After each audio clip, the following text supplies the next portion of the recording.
Rev up your engines!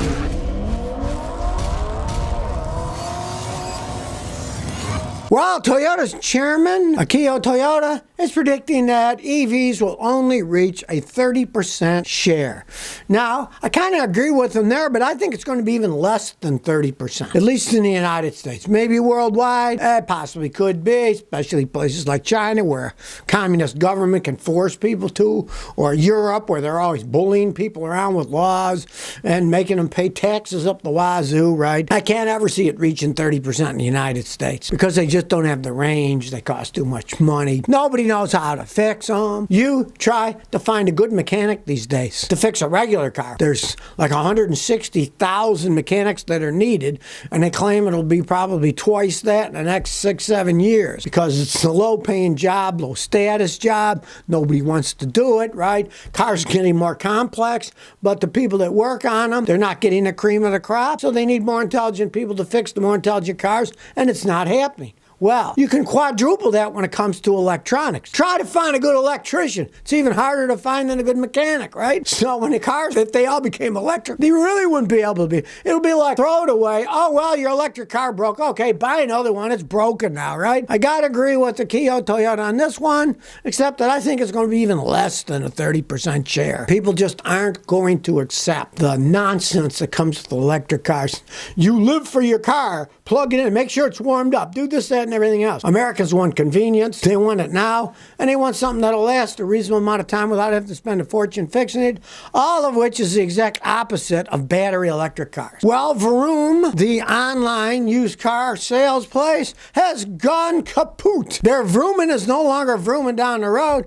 Another car salesman online company has gone out of business. They're not doing automotive e-commerce anymore. Everybody jumps on the bandwagon, oh, we're going to sell cars online. They don't understand the tremendous hassle it is selling used cars, being sued by people who get ripped off. I'll give you a kind of a comparable. Years ago, the big auto parts store, AutoZone, right? They were selling junkyard parts at the auto parts stores. They had a relationship with, I guess, a bunch of junkyards, right? Well, that didn't last very long, especially in Texas when I was there, because point of buying parts from a junkyard is you're trying to save money. You don't even know that stuff's going to work, right? And then when you got another middleman, AutoZone, just getting them from the junkyard, bringing them to the AutoZone store, and then selling them to you. It was such a headache.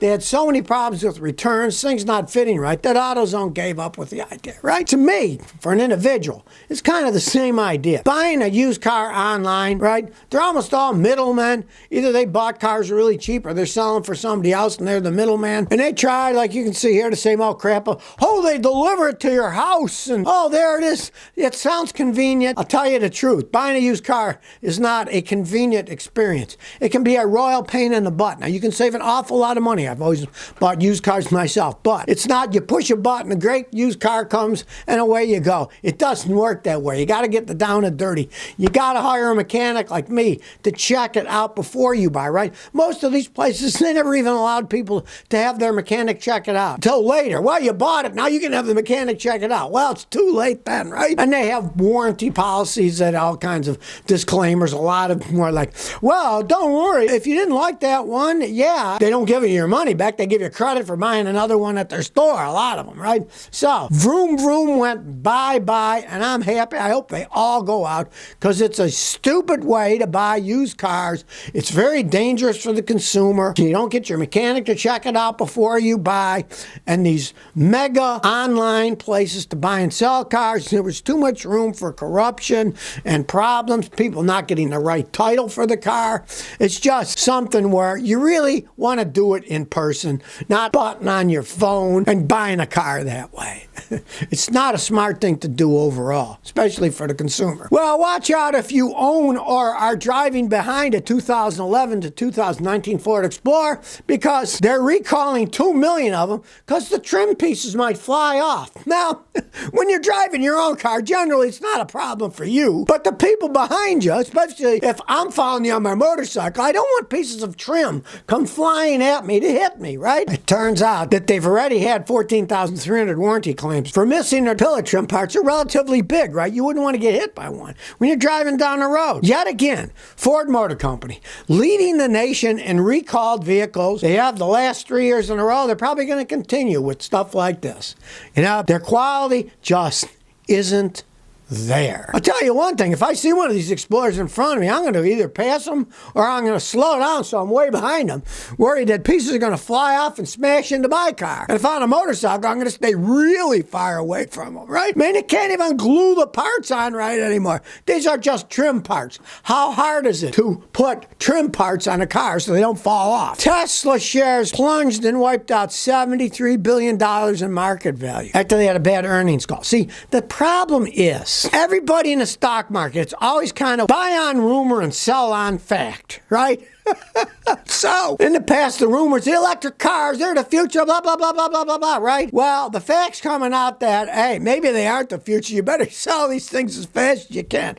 Well, just by some bad news about what they said their earnings were, in one day, it shed $73 billion in value. They go down a lot faster than they go up, right? People are starting to realize that this isn't the future. Expensive electric cars. There's no charging infrastructure. Let's take the United States government. They've thrown out something like $3 billion to build charging stations. And as of a few months ago, they built none. And as of present day, I think they built 2 charging stations with that $3 billion, right? And you know, if the governments could do it, they're going to do it wrong. It'll get broken. Nobody will fix it, right? Now that electric cars are coming to roost, and they've been out a little while, talk to people who've actually owned one, and they say, you know, that thing broke down all the time, and when I had to get it fixed, it cost a fortune. I had to wait months, and other people found out they get in a wreck, there's no spare parts for them, you're waiting months to get your car fixed. Or, in the case of my neighbor in Rhode Island, his friend hit a curb with his Tesla. It totaled the car because it broke the front motor, which was bad enough, but then it hit the bottom, and it dented the battery. And once the battery's damaged, okay, there's 20-something grand, so they totaled the car. Beautiful looking car. Oh, he had like 20,000 miles on him, and it was the end of the car. It was totaled. So then he's got to go buy another car, and his investment was down the toilet. What he paid for it, he lost, $15,000 right there just by getting in a wreck, because they're not going to fix it. They said, oh, it's too much damage because the electric battery was damaged. And the electric batteries on all those electric cars on the bottom of the car. So you get in a wreck, guess what? That's the first thing that gets crunched if it hits anything, and then it's goodbye car. Well, here's some information I'm going to tell you to use with a little grain of salt. GM beats Wall Street estimates. Forecast continues strong profit in 2024. Now, the funny thing is they say beats Wall Street estimates as if Wall Street is a real thing. Wall Street is a street. They're referring to analysts on the stock market, right? Well, let me tell you something I've learned from being on this planet for 70 years, and that is this. Don't believe anything that any of these stock market dudes tell you. They just want you to put your money in the stock market because that's how they make money, right? And they're saying GM, oh, it's strong, it's going to do great in the future. GM is a company that's made so many mistakes, it'll make your head spin. They pushed all their money into electric cars, and now they're finding out nobody wants to buy them, right? I would never take information like this and use it for investing money, because I'll give you a perfect example. For a while, they were touting Tesla, right? The other day, Thursday, at least when this video was filmed, right? Tesla lost $80 billion in market value. That's $80 billion disappeared because of the news of what's going on in Tesla, right?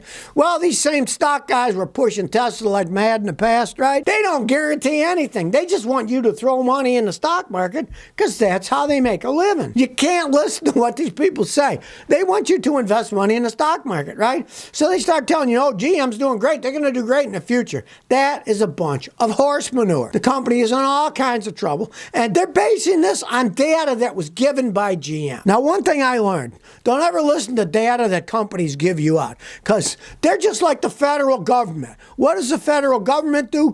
They get these giant deficits, and they're like, well, we can't make it balanced. So let's move this stuff over into 4 years from now so it'll look like this year isn't all that bad, right? They hide everything. And these companies are the same way. So anybody that's saying, oh, wow, Wall Street says GM's going to do great in 2024.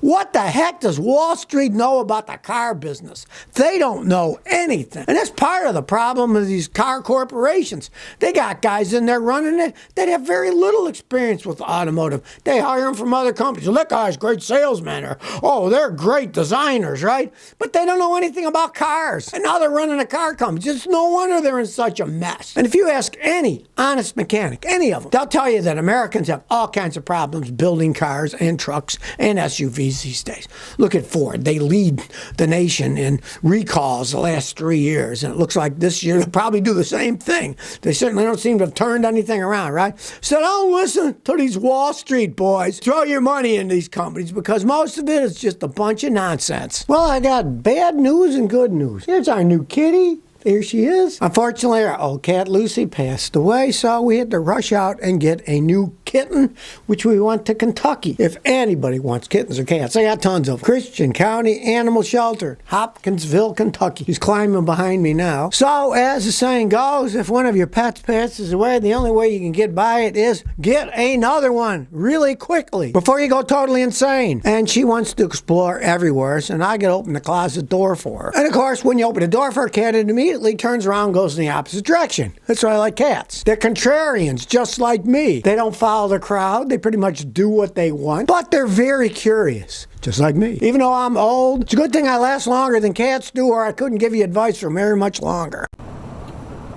So if you never want to miss another one of my new car repair videos, remember to ring that bell.